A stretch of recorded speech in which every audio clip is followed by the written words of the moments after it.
The phone rang, cutting through the stillness of my quiet afternoon.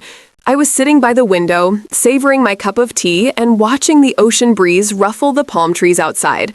I had already been thinking about Christmas, about the family I hadn't seen in months, and the loneliness that often accompanied the holiday season. When I picked up the phone, I didn't expect what I heard. Jason, my only son, sounded distant, his voice cold. "Mom, I'm afraid you won't be able to join us for Christmas dinner this year," he said, his words blunt. "Dinner's just for Carla's family." The shock hit me like a bolt of lightning. My son, after all these years, after all I had done for him, was telling me I wasn't welcome for Christmas. I tried to speak, but the words were caught in my throat. "What do you mean, just for Carla's family?" I asked, though deep down I knew the answer. Carla, his wife, had been planning this for months. I had seen the subtle glances they exchanged when they thought I wasn't watching, the way Carla had made it clear I was never quite good enough for their new, refined lifestyle. "It's just that, well," Jason continued, trying to soften the blow, "Carla wanted to make this year special for Gabriel. You know how important traditions are to her family." Gabriel, my 8-year-old grandson, the boy who still ran into my arms every time he saw me, shouting "Grandma" with all the enthusiasm a child could muster. The boy who begged for bedtime stories, who laughed at all the silly things I said. How could he, of all people, be used as an excuse to exclude me? My heart ached as I thought about the times I had been there for him, the hours I had spent babysitting, taking him to the park, teaching him the things that only grandmothers know. And now I was being left behind. But I couldn't let Jason hear my pain. I swallowed it down, forcing a calmness into my voice I didn't truly feel. "That's fine, sweetheart," I said, surprising myself with how gentle I sounded. "You and Carla enjoy yourselves." There was a long silence on the other end. I could feel the confusion in Jason's voice when he spoke again. "Really, Mom? You're not upset?" "No, honey. Enjoy your Christmas. I'll be fine," I answered, my voice steady, though the world inside me was falling apart. I ended the call, and for a moment, I sat there, stunned. The weight of the moment pressed on me, but something else lingered, something I hadn't felt in years. For the first time in ages, I didn't feel like I had to apologize for being who I was. I wasn't going to beg for a place at their table anymore. I wasn't going to be the quiet, invisible woman they could push aside whenever it suited them. The truth was, Jason had no idea what I had been quietly doing behind the scenes. He didn't know that 3 days ago, I had signed the papers for a $12 million beachfront mansion in Malibu, California. A house with sweeping views of the ocean, an infinity pool, and rooms large enough to host a family reunion. It was everything my family thought I could never afford, but everything I had quietly built over the years. For years, I had lived under their assumptions. Always the poor widow, always the old lady who lived in a small apartment, always the one excluded from family events. But they had no idea that while they were planning their perfect Christmas dinner, I was planning something much bigger. That night, as I sat in my small apartment, the gold keyring to the mansion on the table in front of me, I realized something profound. I was done being the forgotten one. I was done pretending to be small. I had earned my place in this world, and it was time for my family to see it. This Christmas, they wouldn't be the ones celebrating with me. I would be the one hosting the holiday, and it would be a celebration like no other. The next day, I woke up with a sense of purpose that had been missing for far too long. It wasn't just about the mansion, though that was a symbol of my independence. It was about the respect I had been quietly demanding for years, but never fully received. I had spent so long swallowing my pride, letting my family think they could control me, that I had forgotten who I truly was. No more. I sat at my kitchen table, drinking my coffee, staring at the keyring to the mansion. It felt heavy, but not in a burdensome way. It felt like a promise to myself that this Christmas would be different. I had played the role of the quiet, forgotten grandmother for far too long. But now, everything had changed. I wasn't going to allow them to continue to define me. I picked up the phone, my fingers trembling slightly. I had to call Olivia. She was the only one who had never looked down on me, the only one who had truly seen me for who I was. While the rest of my family played their little games of appearances, Olivia had always been there, accepting me without judgment. She was my rock. "Olivia," I said when she answered, my voice steady but filled with excitement. "I'm having Christmas this year at my new home. You need to be there." There was a long pause on the other end of the line, and I could hear her shock even through the phone. "What do you mean, new home? A mansion?" "Yes, Olivia," I replied, smiling to myself. "A mansion in Malibu. It's mine, paid in full." There was silence for a moment as she processed what I had just said. "Margaret, this is amazing," she exclaimed. "I didn't know you had been doing this. I'll be there, of course. This Christmas is going to be unforgettable." I hung up the phone, my heart swelling with relief. Olivia had always been my biggest supporter, and now I felt like I was finally showing her the real me.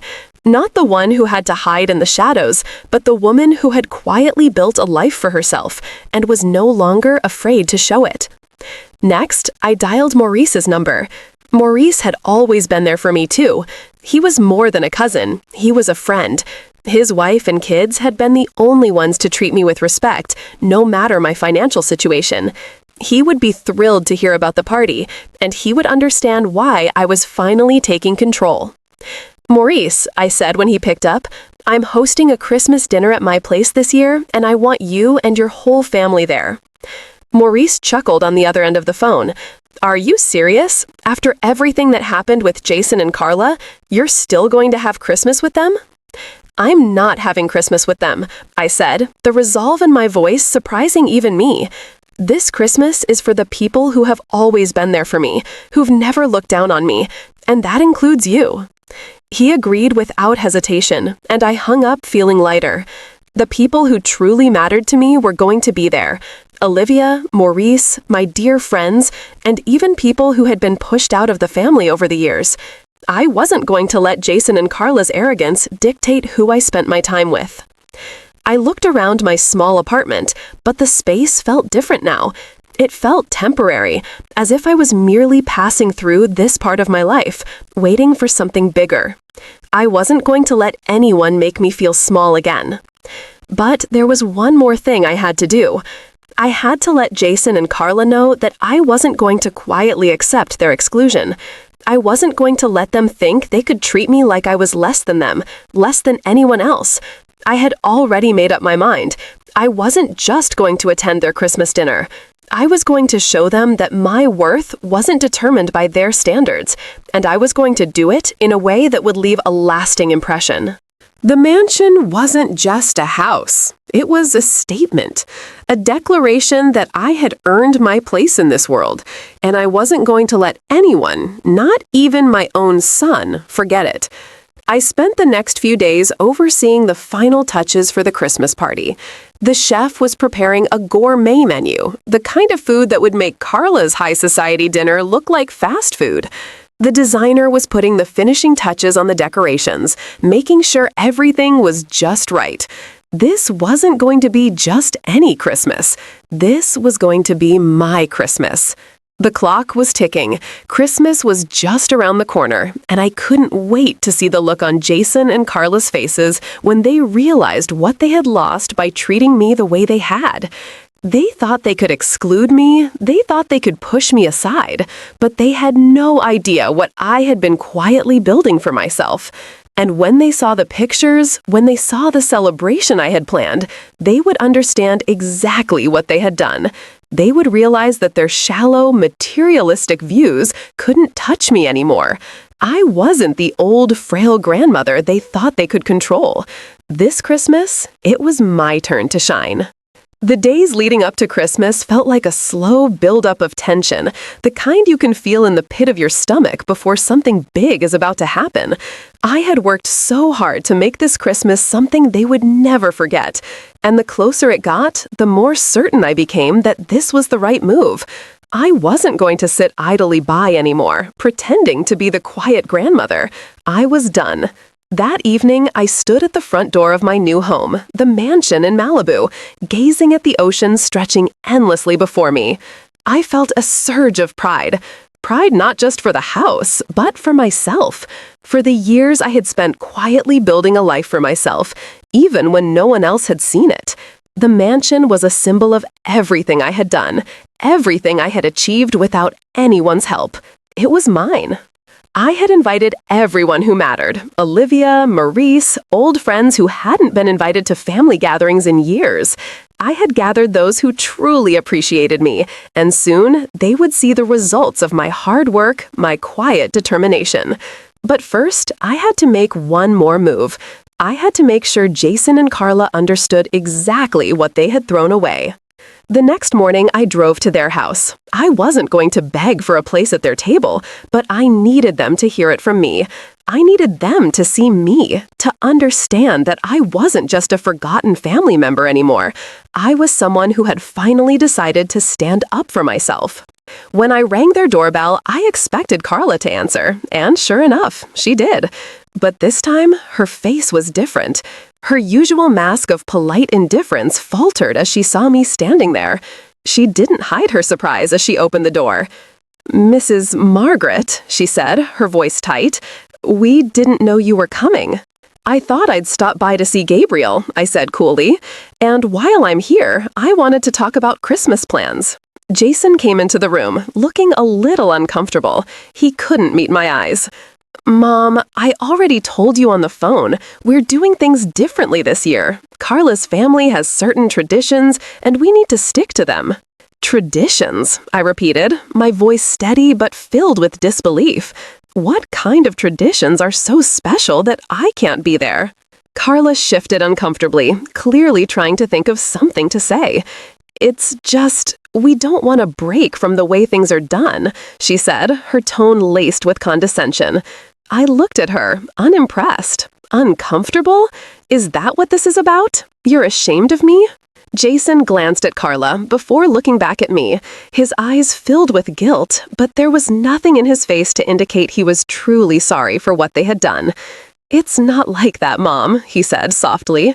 "We just thought it would be better to have a more intimate dinner this year, a special dinner for Carla's family. We want everything to be perfect." Perfect? Perfect for who? For them? For their image? My heart clenched at the thought of how easily they dismissed me as irrelevant. But I couldn't let them see my hurt. I wasn't going to break down. "I understand," I said, my voice calm. But inside, I was seething. "You enjoy your perfect dinner, sweetheart. I'm sure it will be wonderful." Jason stared at me, his face filled with confusion. "Really, Mom? You're not upset?" "No," I replied, the calmness in my voice a surprise to me. "Enjoy yourselves. I'll be just fine." I turned to leave, but before I could reach the door, I heard a familiar voice. "Grandma!" It was Gabriel, running down the stairs with a huge smile on his face. He stopped in his tracks when Carla snapped at him. "Gabriel," she said harshly, "go back to your room. Do your homework." My heart broke as I saw the light in Gabriel's eyes fade. He didn't understand. He just wanted to be with me, to share the holiday like we always did. But Carla had made sure that wouldn't happen. I smiled at Gabriel, trying to hide the pain I felt. "It's okay, sweetheart. Go on." I walked out of their house, feeling the weight of everything that had been said, everything that had happened. But I wasn't defeated. I had a plan, and I was going to follow through with it. I drove back to my mansion, feeling more sure of myself than ever. I had given them one last chance to see me, to understand that I wasn't going to take their rejection lying down. And now, I would do what I had planned all along. The Christmas celebration was going to be everything they would never expect. I had already begun contacting everyone who had been pushed out of family gatherings, those who had been made to feel small by Jason and Carla's new, refined world. They would be at my celebration, the ones who truly loved me. When I arrived at the mansion, the staff was finishing up the final touches. The house was glowing with holiday lights, the ocean stretching out before me like a vast, endless sea of possibility. I smiled to myself as I looked out over my new life, the one I had quietly built without anyone's help. This Christmas, it was all mine, and no one could take that away from me. Christmas Eve finally arrived, and the excitement in my heart was palpable. Every detail had been carefully planned: the decor, the food, the guests. I stood at the window of my new home, looking out at the waves crashing against the shore. The mansion, with its grand rooms and sweeping views, was no longer just a place. It was my statement. It was everything I had worked for. And now, it was the stage for the most important night of my life. As the sun set, painting the sky in hues of pink and orange, I knew that tonight was the night I would show Jason and Carla what they had thrown away. They had excluded me from their perfect little world, but I wasn't going to let them forget about me. I had been the one pushed aside, the one dismissed, but now the tables were turning. I glanced around the grand living room where the guests would soon arrive. The fireplace was crackling, the soft glow of the chandeliers illuminated the room, and the scent of freshly prepared lobster and caviar filled the air. This wasn't just a Christmas party. It was a declaration of everything they had failed to see in me. The doorbell rang, signaling the arrival of the first guests. Olivia was the first to arrive, and when I opened the door, her eyes widened in disbelief. "Margaret," she breathed, stepping inside, her gaze taking in the opulent surroundings. "This place, it's beyond anything I ever imagined. I didn't know you had all this." I smiled, feeling a sense of pride that I had never fully allowed myself to feel. "It's mine," I said simply, "and it's time for my family to see it." Olivia looked around, her eyes sparkling. "I'm so proud of you. I always knew you were more than they thought." I nodded, a lump rising in my throat. "Thank you, Olivia. You're the only one who ever truly saw me." As the evening unfolded, more guests arrived, each of them in awe of the mansion. It wasn't just about the wealth. It was about the respect I had earned, the respect that Jason and Carla had taken for granted. The house was full of people who valued me for who I was, not for what I owned. This was my true family, those who had never looked down on me, those who had always treated me as an equal. But as the party went on, I couldn't help but notice a familiar feeling in the air. It was the kind of tension that only comes when someone is about to realize they've made a huge mistake. I knew that Jason and Carla were out there, still enjoying their refined dinner, but they had no idea what was happening here, in my home. They had no idea that everything they had discarded, me, my love, my value, was being celebrated here tonight. I wasn't angry anymore. I had been, but not tonight.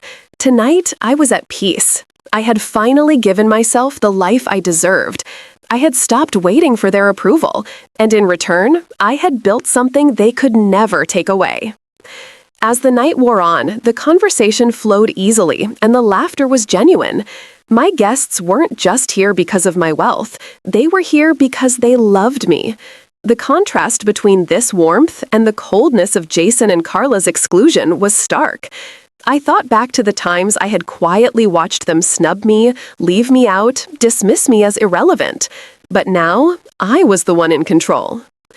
Then, just as I had predicted, I received the call. It was Jason, his voice strained and full of confusion.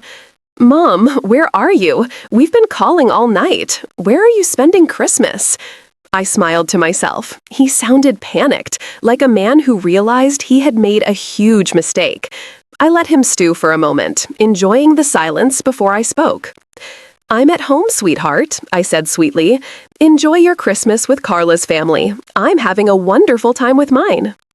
"Mom, what are you talking about? We've been worried. We've tried calling you. Why didn't you answer?" "Jason," I said, my voice calm but firm, "this is what happens when you choose the wrong people.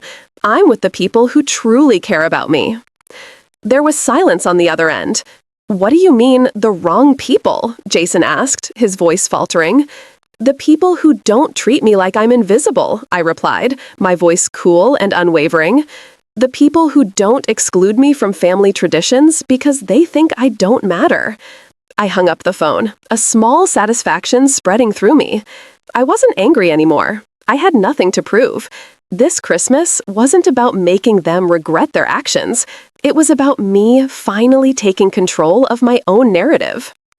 As the night continued, I couldn't help but feel a surge of joy. This wasn't just about the mansion. It was about standing up for myself. It was about realizing that I had always been enough. And now, Jason and Carla would see that. They would see that I was the one they had pushed away, but I was the one who had built something far greater than they could ever understand. The next day, Christmas Day, arrived. It was hard to describe the sense of calm that washed over me. It wasn't just the luxury of the mansion or the opulence of the celebration. It was the peace I finally felt inside. I had spent years living in the shadows, watching my family exclude me, diminish me, but now everything was different. I stood at the edge of the grand dining table, surrounded by the warmth of laughter and love from my guests. Olivia, Maurice, and the others were here, and they were the only ones who mattered. They saw me, not just the poor widow, not just the grandmother relegated to the sidelines. They saw me for who I truly was. But even in the midst of all this joy, there was an underlying tension. It was inevitable. I knew that Jason and Carla were somewhere, probably having their refined European dinner, pretending like everything was fine. They had no idea that this, what was happening in my home, was the Christmas they had rejected. I hung up the phone, a small satisfaction spreading through me. I wasn't angry anymore. I had nothing to prove. This Christmas wasn't about making them regret their actions. It was about me finally taking control of my own narrative. As the night continued, I couldn't help but feel a surge of joy. This wasn't just about the mansion. It was about standing up for myself. It was about realizing that I had always been enough. And now, Jason and Carla would see that. They would see that I was the one they had pushed away, but I was the one who had built something far greater than they could ever understand. The next day, Christmas Day, arrived. It was hard to describe the sense of calm that washed over me. It wasn't just the luxury of the mansion or the opulence of the celebration. It was the peace I finally felt inside. I had spent years living in the shadows, watching my family exclude me, diminish me, but now everything was different. I stood at the edge of the grand dining table, surrounded by the warmth of laughter and love from my guests. Olivia, Maurice, and the others were here, and they were the only ones who mattered. They saw me, not just the poor widow, not just the grandmother relegated to the sidelines. They saw me for who I truly was. But even in the midst of all this joy, there was an underlying tension. It was inevitable. I knew. Jason and Carla were somewhere, probably having their refined European dinner, pretending like everything was fine. They had no idea that this, what was happening in my home, was the Christmas they had rejected. I thought about the past, the years I spent feeling overlooked, the times I smiled through the hurt, the moment when Carla had told me that my gifts for Gabriel were too cheap, the years I had been excluded from family photos, and the coldness in Jason's voice when he decided that I wasn't worth making space for at their holiday table. But none of that mattered anymore. I had reclaimed my dignity, and now I was surrounded by people who genuinely cared. As I stood there, savoring the feeling of triumph, my phone buzzed in my pocket. It was Jason again. The call was short, but his voice had shifted. It wasn't the same as the last time. There was a desperation, a crack in his tone I hadn't heard before. "Mom, please, where are you? We're worried. We've been calling all day. Please, just let us know you're okay." I didn't answer right away. Instead, I looked out at the ocean from the balcony, feeling a quiet satisfaction. After all these years of playing second fiddle, of being the invisible one, I was finally in control. When I did speak, it was slow and deliberate. "I'm at home, sweetheart. Enjoy your Christmas with Carla's family. I'm having a wonderful time with mine." There was a pause, as if Jason was trying to piece together what had happened. "You're really okay?" he asked, confusion laced in his voice. "Absolutely. You see, Jason, this is what happens when you choose who you think is worthy of your time. I've learned who truly values me, and those are the people I'm with today." The silence on the other end of the line was thick. I knew Jason was trying to wrap his mind around it. I wasn't angry anymore. I was calm. I had finally found my peace. "Mom, I'm sorry," he said, his voice quieter now, almost tentative. "Carla's parents brought champagne, and everything's fine here, but I don't understand." "I understand," I replied, the words coming out smooth and steady. "This is what you chose, Jason. I'm not part of your refined traditions anymore. I'm part of something much bigger than that." The silence on the other end of the line was thick. I knew Jason was trying to wrap his mind around it. I wasn't angry anymore. I was calm. I had finally found my peace. "Mom, I'm sorry," he said, his voice quieter now, almost tentative. "Carla's parents brought champagne, and everything's fine here, but I don't understand." "I understand," I replied, the words coming out smooth and steady. "This is what you chose, Jason. I'm not part of your refined traditions anymore. I'm part of something much bigger than that." The silence on the other end of the line was thick. I knew Jason was trying to wrap his mind around it. I wasn't angry anymore. I was calm. I had finally found my peace. "Mom, I'm sorry," he said, his voice quieter now, almost tentative. "Carla's parents brought champagne, and everything's fine here, but I don't understand." "I understand," I replied, the words coming out smooth and steady. "This is what you chose, Jason. I'm not part of your refined traditions anymore. I'm part of something much bigger than that." The conversation ended, but my mind didn't. It was strange, the way everything had shifted. Once upon a time, I had begged for my son's attention, begged for him to see me as someone more than the woman who raised him. But now, I didn't need his validation. I didn't need Carla's approval either. I had created a life on my own, and it was a life that could never be diminished by their judgments. As I hung up the phone, I realized that something else had shifted inside me. I wasn't just reclaiming my dignity. I was reclaiming my own life. No longer would I be the invisible grandmother, the one left behind. No longer would I be treated like I didn't matter. I had built a legacy, not one of money alone, but one of strength, of resilience, and of love that didn't depend on the approval of others. Tonight, as I stood at the head of the table, surrounded by family and friends who truly valued me, I realized that Christmas wasn't about extravagant meals or perfect traditions. It was about people who loved you for who you were, not for what you could give them. The night carried on, with laughter, music, and toasts that rang out under the soft glow of the chandelier. The food was incredible, but it was the warmth of the people around me that made this Christmas so unforgettable. I wasn't just hosting a party. I was showing my family and the world what it meant to be truly seen, truly valued. And for the first time in years, I felt at home, not just in my house, but within myself. The days after Christmas were a blur of emotions, satisfaction, joy, and a deep sense of accomplishment. I had done it. I had hosted the kind of Christmas celebration that Jason and Carla had only dreamed of. But more than that, I had reclaimed myself.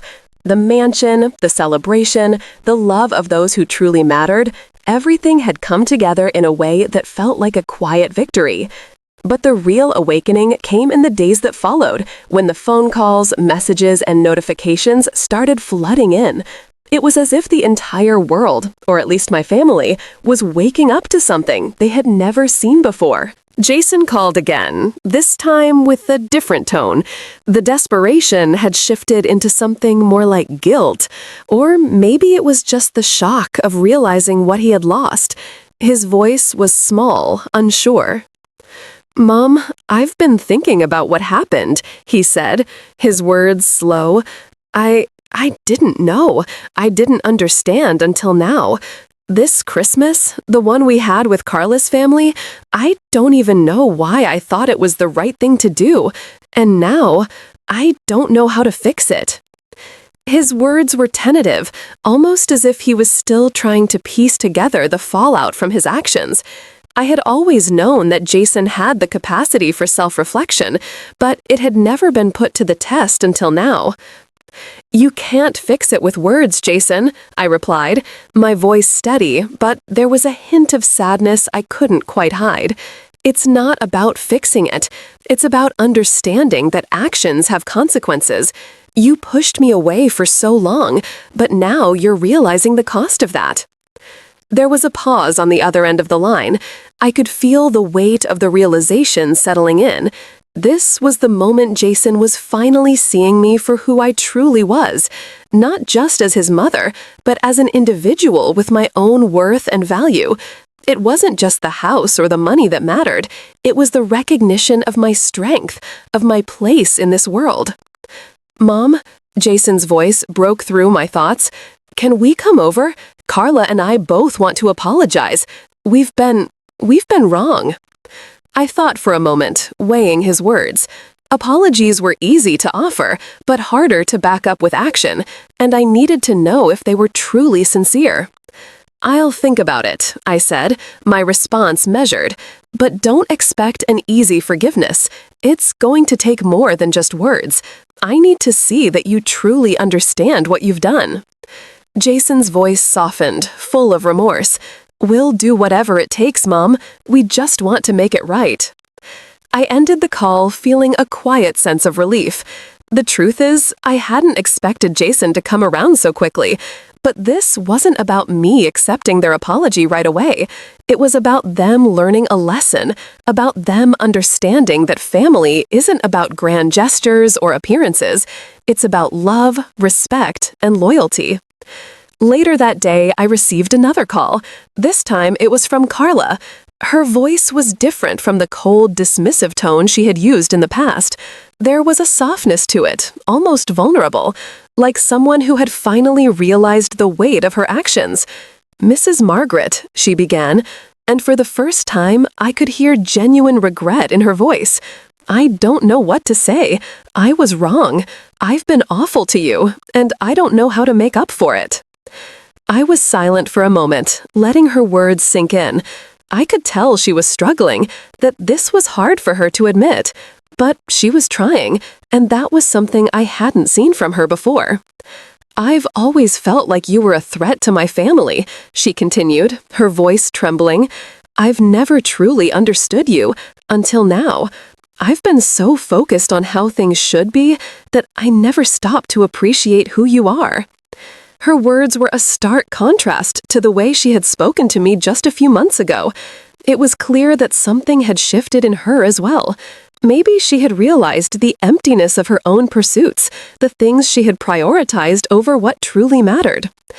"I don't expect an immediate forgiveness, Carla," I said, my voice firm but not unkind. "But I'm glad you're beginning to understand. It's a start." Carla let out a deep breath, the tension in her voice easing. "Thank you. I'll work on it. I know I can never undo the things I've done, but I'll try to be better." I ended the call feeling a quiet sense of relief. The truth was, I hadn't expected Jason to come around so quickly. But this wasn't about me accepting their apology right away. It was about them learning a lesson, about them understanding that family isn't about grand gestures or appearances. It's about love, respect, and loyalty. Later that day, I received another call. This time, it was from Carla. Her voice was different from the cold, dismissive tone she had used in the past. There was a softness to it, almost vulnerable, like someone who had finally realized the weight of her actions. "Mrs. Margaret," she began, and for the first time, I could hear genuine regret in her voice. "I don't know what to say. I was wrong.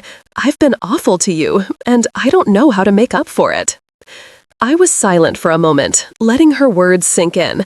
I could tell she was struggling, that this was hard for her to admit, but she was trying, and that was something I hadn't seen from her before. "I've always felt like you were a threat to my family," she continued, her voice trembling slightly. "I've never truly understood you, until now. I've been so focused on how things should be that I never stopped to appreciate who you are."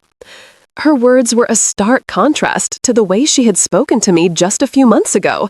It was clear that something had shifted in her as well. Maybe she had realized the emptiness of her own pursuits, the things she had prioritized over what truly mattered.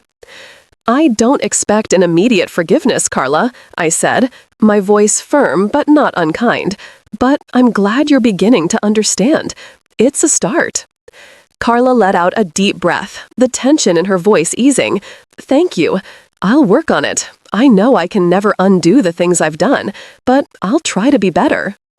I hung up, feeling a quiet sense of relief. For so long, I had carried the weight of their rejection. I had swallowed the hurt and tried to pretend it didn't bother me. But now, with the words of both Jason and Carla echoing in my ears, I felt a sense of closure. Not because they had apologized, but because I had finally reclaimed my worth. I didn't need them to see me as the poor widow or the irrelevant grandmother. I knew who I was now. The next few days were filled with a mix of emotions: remorse, realization, and even a glimmer of hope. Jason and Carla began making amends in their own ways. Jason called more often, not asking for anything, but simply to check in. Carla sent me flowers and messages of apology, trying to bridge the gap she had created. But the most surprising thing was Gabriel. He called me one evening, his voice filled with concern. "Grandma, I miss you. Why don't you come over?" Hearing his voice, so full of innocence and love, made me pause. How could I deny him? He was a child, caught in the crossfire of adult mistakes. He deserved better. I smiled softly, the ache in my heart softening for the first time in weeks. "I miss you too, sweetheart," I said. "I'll come over soon. But remember, family isn't just about the holidays. It's about love and respect, and that's something we all need to work on." Gabriel didn't fully understand, but he was young. In time, he would. For now, he just needed to know that his grandma loved him, that, despite the mistakes of his parents, I was still there for him. Christmas had come and gone, and the excitement of the grand celebration I had hosted slowly began to fade, replaced by a sense of reflection. I had done what I set out to do, proved my worth not only to Jason and Carla, but to myself. Yet, as the days passed, there was still a feeling I couldn't shake. The sense of closure was elusive, like a door that had almost closed, but still had a crack left ajar. Despite all the progress, Jason and Carla's attempt at mending their relationship with me had left me uncertain. Their apologies, while sincere, felt more like an effort to regain access to the life they had assumed they could control. I knew they were doing it because they were beginning to realize the gravity of their mistakes, not out of genuine love or respect. I had not yet decided if I would allow them back into my life, not completely. I wanted to see if they were truly willing to change, or if this was just another attempt to smooth things over when the truth about my wealth and their loss of me became too much for them to handle. They hadn't quite earned my forgiveness, but I was open to seeing if they would make good on their promises to treat me with the respect I had always deserved. It was the third day after Christmas when Jason called again. This time, his voice was different. It wasn't filled with guilt or apology, but rather with urgency. "Mom," he said, his tone tight, "I know I messed up. I can't undo the things I said or did, but I need you to hear me out. We need to talk. Carla and we've been thinking about everything, and I can't live with the idea that we've lost you." I sat in the quiet of the mansion's great room, staring out at the ocean, trying to process his words. It had been a while since Jason sounded this seriously. There was something more in his voice now, more than just guilt. It almost felt like a realization of something deeper. "I've been thinking too, Jason," I replied, my voice calm, but laced with something new, something I hadn't felt in years. "I've given you and Carla chances for years. I've tried to overlook the hurt, the small cruelties, the way you've treated me. But there comes a point where enough is enough." There was a long silence. I could almost hear him breathing on the other end, waiting for me to continue.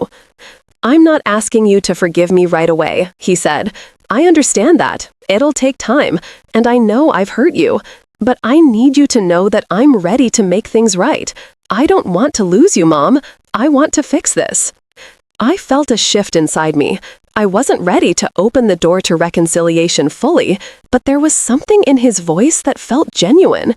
For the first time in a long time, I realized that maybe, just maybe, this wasn't about me trying to prove anything to them.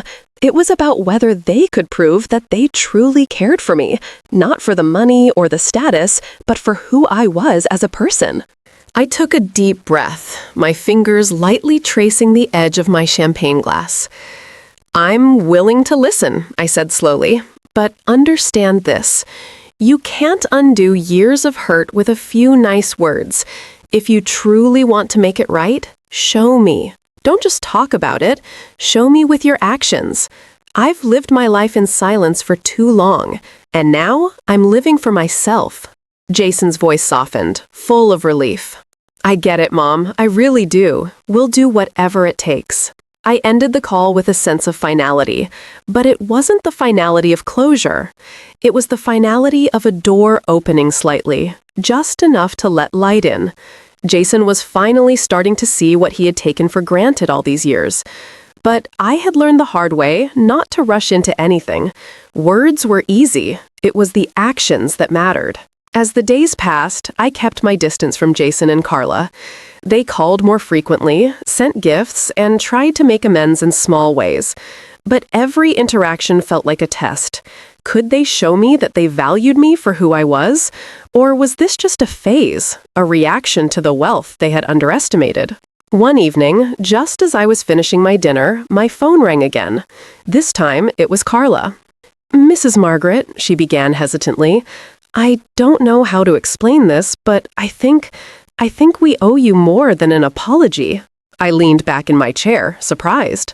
This was the first time Carla had sounded genuine, her voice lacking the usual sharpness that had always made me feel like an outsider. "Go on," I said softly, my heart starting to open up to the possibility that there was a change in her after all. "I've been in therapy," she confessed, her voice small, "and I've realized that so much of my behavior comes from my own insecurities. I'm sorry for the things I said, for making you feel small. I never saw you for who you really are." I didn't know what to say. Carla, the woman who had always looked down on me, was finally admitting her faults. For the first time, she wasn't hiding behind her pride or her carefully crafted image of perfection. She was vulnerable. "You don't have to apologize for me to forgive you, Carla," I said. "But you do need to understand that this is a process, and you can't just snap your fingers and expect everything to be okay." There was a pause. "I know, and I'll do whatever it takes, Mrs. Margaret. I want to fix this, for Gabriel's sake, for your sake, for our sake." I let her words linger in the air, and then I nodded, even though she couldn't see me. "We'll see." As I hung up the phone, I realized that something unexpected had happened. The truth was starting to come out, slowly, painfully, but surely. The people who had once dismissed me were now starting to understand the impact of their actions. It wasn't about the mansion, the wealth, or the things they thought I had. It was about respect. It was about dignity. It was about understanding that people are not defined by their bank accounts or their appearances. They are defined by their actions, their integrity, and the love they give and receive. I wasn't ready to forgive them completely, but I was ready to see if they could prove they had truly changed. The road to forgiveness wasn't going to be easy, but it was a road I was willing to walk, at my own pace, on my own terms. A few weeks passed since Christmas, and things between me and my son, Jason, and his wife, Carla, had slowly begun to shift. There had been small signs of change, Jason calling me more frequently, Carla's attempts to reach out with more meaningful apologies. But the real test, I knew, was still ahead. Would their actions align with their words? Would they truly respect me the way I had always deserved? Or would they return to their old ways once they thought I had forgiven them? I wasn't in any rush to make that decision. I had spent too many years waiting for them to see me for who I really was, only to be let down. I wasn't going to make the mistake of opening up too quickly. I needed to know they had truly learned their lesson. I needed to know if they understood the value of family, respect, and love, not just for what I could offer them, but for who I had always been. It was a sunny Sunday afternoon when I received a call from Carla. Her voice was softer this time, but there was an urgency to it that I hadn't heard before. "Mrs. Margaret," she began, her tone humble, "I know I've messed up so much in the past, but I want to prove to you that I've changed. I've been seeing a therapist, and I've realized how wrong I've been about so many things. I want to be part of your life in a real way, not because of what you have, but because of who you are." Her words, once so sharp and dismissive, were now laced with vulnerability. And though I had every reason to be cautious, there was something about the way she said it that made me believe she was trying, truly trying, to make amends. "I'm not asking you to forgive me right now, Carla," continued, her voice trembling slightly, "but I hope that someday we can start over. I want Gabriel to grow up knowing the value of family, and that includes you, Mrs. Margaret." My heart softened at her words. It was a strange feeling to hear the woman who had once been so cold toward me finally admit her mistakes. It wasn't easy for her, I could tell. And for the first time, I realized that maybe I had been too quick to judge her, too quick to dismiss her as someone who would never change. People could evolve, after all, and maybe, just maybe, she was trying to do just that. "I'll think about it, Carla," I said softly, "but don't expect forgiveness right away. You've hurt me deeply, and it will take time to heal that." She sighed in relief. "I understand. I just want you to know that I'm trying, and I will keep trying." I ended the call, and for the first time in a long time, I didn't feel the bitter sting of resentment. Instead, I felt something else, a flicker of hope. Maybe, just maybe, this family of mine could heal. Maybe, just maybe, I could allow them back into my life, on my terms, when I was ready. Later that day, Jason called. His voice was filled with the same sincerity I had heard from Carla, but with an added weight of guilt. "Mom, I just wanted to say again how sorry I am. I don't deserve your forgiveness, but I want to earn it. I want you to know that I love you, and I've realized that I've taken you for granted all these years. I've been so focused on what I thought was important that I lost sight of what really matters: family." His words felt raw, but there was a honesty to them I hadn't expected. Jason wasn't just trying to get back into my good graces. He was confronting his own mistakes, and that meant something. "I don't expect you to forgive me right away, Jason, but I hope that one day we can rebuild what's been broken. I want Gabriel to know his real grandma, not the one you tried to make me believe I was, but the one who loves him with all her heart." I took a deep breath, letting his words sink in. It wasn't easy to hear, but it was what I had been waiting for. He was asking for the chance to prove himself, and for the first time, I felt like he might actually mean it. "I'm not sure where we go from here, Jason," I replied, my voice steady but full of emotion. "But you've got to show me that you mean it. Actions, not just words." "I will, Mom," he promised. "I swear I will." The call ended, and I sat back in my chair, staring out at the ocean. The sunset was beautiful, but there was something even more beautiful about the realization that change was possible. Jason and Carla had made their mistakes, but maybe, just maybe, they could learn from them. That night, I sat alone on the veranda, reflecting on everything that had happened. The hurt, the exclusion, the rejection, but also the strength, the growth, and the reclaiming of my own dignity. I had stood up for myself, and now my family was finally starting to see me for who I truly was. And that was enough for me. What do you think of the journey Margaret went on in this story? Do you think Jason and Carla have truly learned their lesson? Share your thoughts in the comments below. I'd love to hear what you think. If you enjoyed this story, don't forget to like, share, and subscribe for more. Let's keep the conversation going.